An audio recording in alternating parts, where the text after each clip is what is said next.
All right, hello everybody. Well, we're gonna go ahead and do this again. My name is Marc Janssen. We're gonna read a poem. This is a poem by Dale Champlin. It's called Angels in the Wild. I wanted to read a poem that people could access. And so this is in Circ Journal, volume 14, number 1, on page, what page is this? 86. And so I'll put a link in to this somewhere. Anyway, I wanted to read this poem by Dale Champlin. At first, I hear singing. My heart clamps, fiddlehead tight.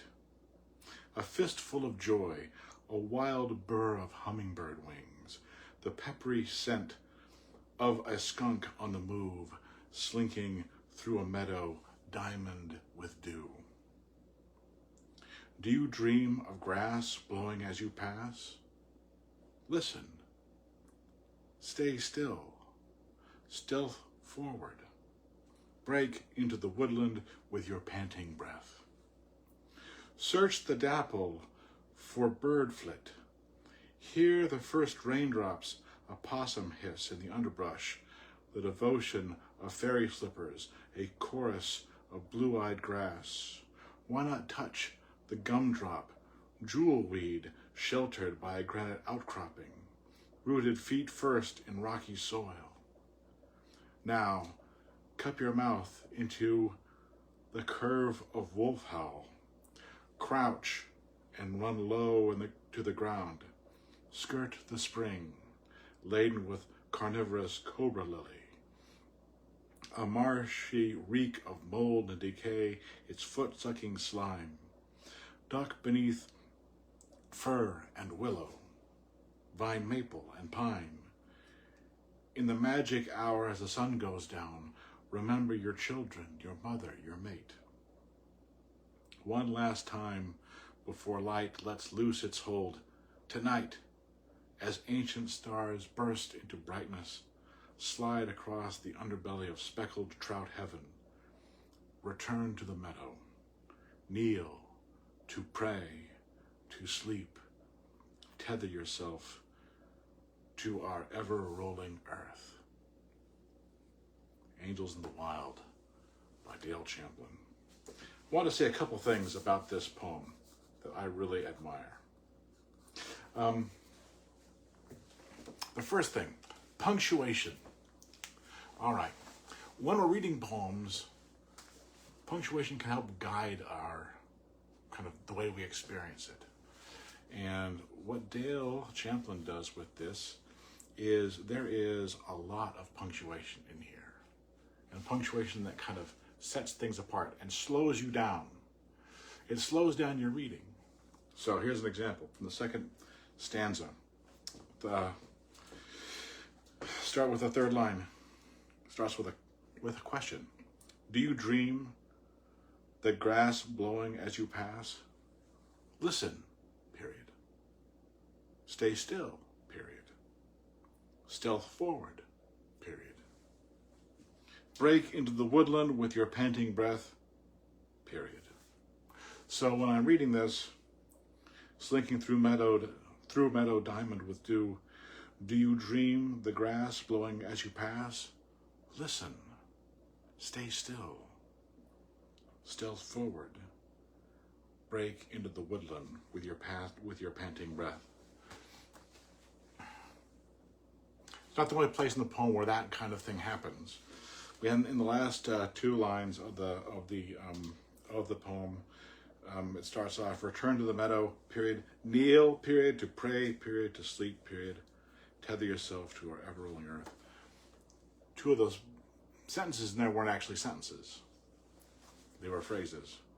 Kneel, verb, command. You understood. To pray, to sleep. Not really sentences. That's okay. Because what we're really doing is we're just slowing down what it is that we're reading. Kneel, to pray.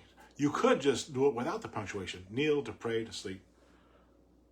Tether yourself. Kneel. But what we're doing is we are intentionally stopping the way that we're reading that. Kneel, to pray, to to sleep. Tether yourself to the ever-rolling earth. So, very interesting. This is also a poem that is full of commands. It is chock full of commands. After this first stanza, everything is a command or a question. At first I hear singing. My heart clamps, fiddlehead tight. A fistful of joy, a wild burr of hummingbird wings, the peppery scent of a skunk on the mood, slinking through a meadow diamond with dew. Now a question. Do you dream? Next, a command. Listen. Stay still, stealth forward. Break into the woodland. And then another command. Search. Then another command. Hear. Now, and then you get to crouch. Then you get to skirt the spring. All of these, everything after this, which is, I think, this very interesting way of creating this poem, was just kind of like, do this, do this, do this, do this, do this. It's a whole series of commands. And so, just something to note, I think, in this. Next thing I want to say is about word choice.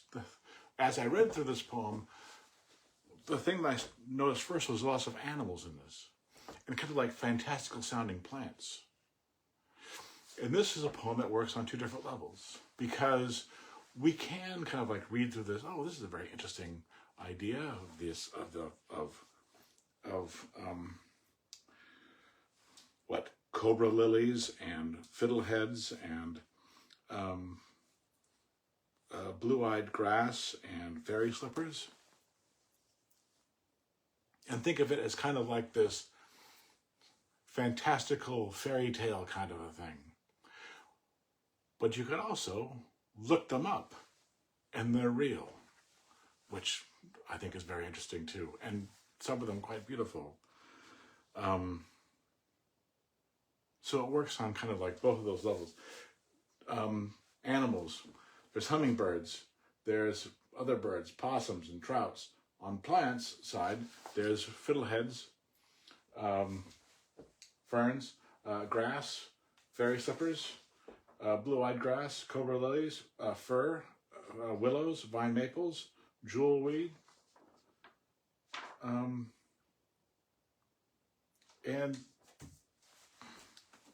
the way that these words are used, I think, is unique and interesting. Look at this first stanza. At first I hear singing, my heart clamps, fiddlehead tight. A fistful of joy, a wild burr of hummingbird wings, the peppery scent of skunk on the move, slinking through meadow, diamond with dew.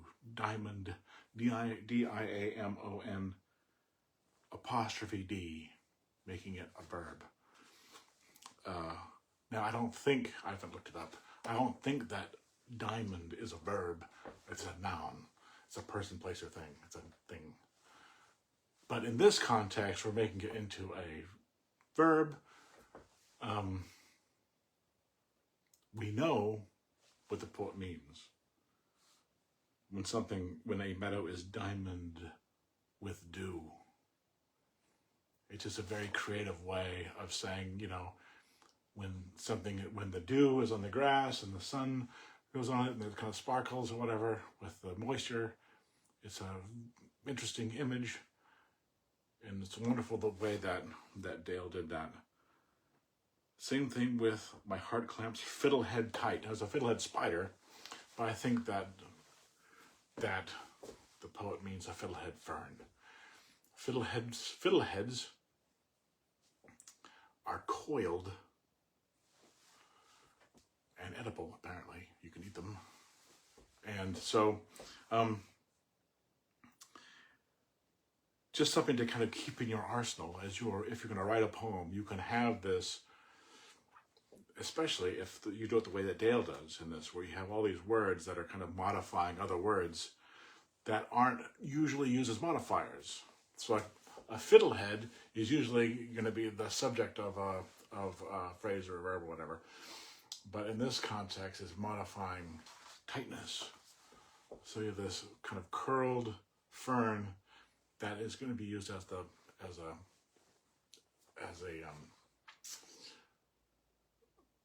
to describe the kind of tightness that her heart is clamped into. Wonderful. Same thing with the burr of hummingbird wings. Burr of hummingbird wings. It's where my regular electronic internet dictionary kind of fails me, because it just kind of like I really should use a regular dictionary for this stuff, because it's so much clearer that a burr is not only is it a something that sticks you, but it's also the sound, a whirring sound. So anyway, yeah, so wonderful poem. I could talk about this for the next 5 or 10 minutes, but I'm not going to. Just to say that Dale did a wonderful job with this poem, her word choices, and the inclusion of these very specific kinds of plants. Initially, you make it think it's like a fairy tale thing, but then you realize that they're actually real. And so I think that brings this whole thing to a whole different level. Anyway, thank you for watching, and see you again next time.